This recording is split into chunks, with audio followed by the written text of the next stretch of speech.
ملیے سید جاوید انور سے جو ٹیکساس کے کروڑپتی ہیں، جو براہ راست سیاست میں حصہ نہیں لینا چاہتے مگر ریپبلکن پارٹی کو نہ صرف ووٹ دیتے ہیں بلکہ ان کا نام جماعت کو چندہ دینے والے بڑے ڈونرز میں آتا ہے۔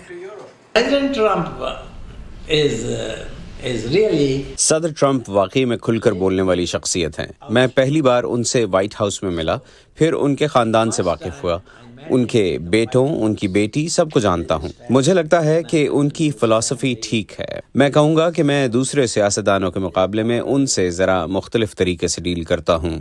جاوید انور کے بقول وہ کئی دہائیوں سے ریپبلکنز کو بڑی ڈونیشنز دے رہے ہیں، جس میں سال 2024 کی انتخابی مہم بھی شامل ہے۔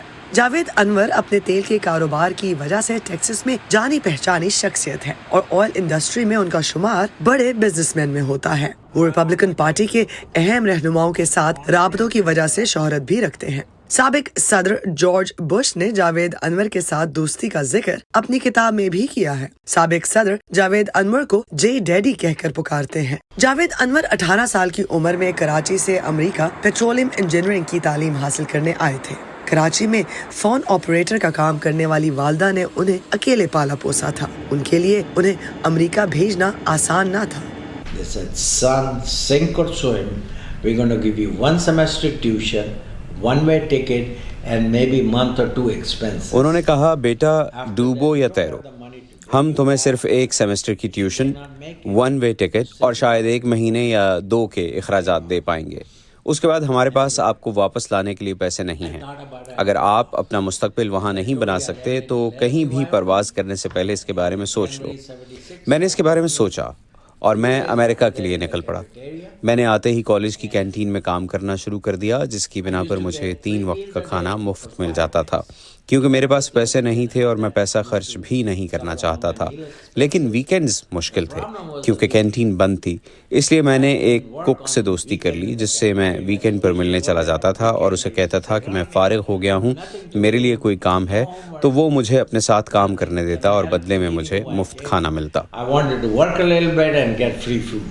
ٹیکساس میں ایشیائی ممالک سے تعلق رکھنے والے تارکین وطن کی آبادی تیزی سے بڑھ رہی ہے۔ ٹیکساس سے تعلق رکھنے والے ایک اور پاکستانی نژاد امریکی طاہر جاوید بھی سیاست میں فعال ہیں، جو پیدائشی طور پر ٹوبا ٹیک سنگھ سے تعلق رکھتے ہیں۔ طاہر جاوید امریکی کانگریس کے لیے بھی الیکشن لڑ چکے ہیں۔ کانگریس میں پہنچنے میں تو وہ کامیاب نہیں ہوئے مگر وہ deputy national finance chair of democratic national convention ضرور رہ چکے ہیں۔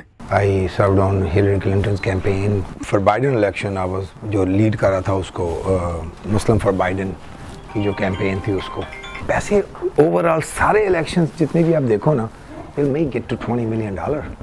I raised quite a money. I mean, I was like Hillary کے ٹائم پہ I was the second largest bundler of 4-5 states کے اندر۔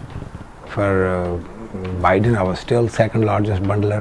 وہ ہیلتھ سروسز کے کاروبار سے وابستہ ہیں اور ٹیکساس میں ان کے متعدد ہسپتال ہیں۔ طاہر جاوید صحت عامہ کے ساتھ ساتھ ریئل اسٹیٹ اور ویئر ہاؤسز یا اسٹوریج کا کاروبار کرتے ہیں۔ ان کے والد لاہور میں ایک سرکاری ملازم تھے۔ 22 برس کی عمر میں یہاں امریکہ آنے کے بعد وہ ایک کمرے میں 4 لوگوں کے ساتھ رہتے تھے۔ ان کے پاس اتنے پیسے نہیں تھے کہ وہ اپنے لیے ایک مکان لے سکتے۔ جو لوکل پالیٹکس کے اندر جو تھا وہ تو کچھ دوست بن گئے جو جسٹس آف پیس یا اس طرح کی جو الیکٹ ہو کے آئے ہوئے تھے، تو I was supporting those friends who are getting reelected and all that just because they are doing a good job. پھر 9/11 کے بعد آئی ریئلائز کہ مسلمانوں کے اوپر ایک پولیٹیکل پریشر بلڈ ہونا شروع ہوا یہاں پہ، اور امیگرینٹ کمیونٹی کے اوپر ایک کہ بھی یہ معاملات اس طرح کے نہیں رہے۔ سو وہاں سے پھر آئی اسٹارٹڈ اسپینڈنگ کے زیادہ ٹائم اور ان لوگوں کو الیکٹ کرنے میں جو ہماری ویلیو کو سمجھتے تھے۔ دیکھیں نا، یہ جو کنٹری ہے یونائٹڈ اسٹیٹس ہے، کنٹری آف امیگرینٹس۔ اس کنٹری کو امیگرینٹس نے بنایا ہے۔ اگرچہ امریکی سیاست میں پاکستانی نژاد امریکیوں کی شرکت ایک نیا رجحان ہے، لیکن امریکہ میں بھارتی نژاد امریکیوں نے سیاست میں پہلے قدم جمائے، اسی لیے ان کی ایک بڑی تعداد کئی شعبوں میں اہم عہدوں پر نظر آتی ہے۔ Iram Abbasi, voice of America, Houston, Texas.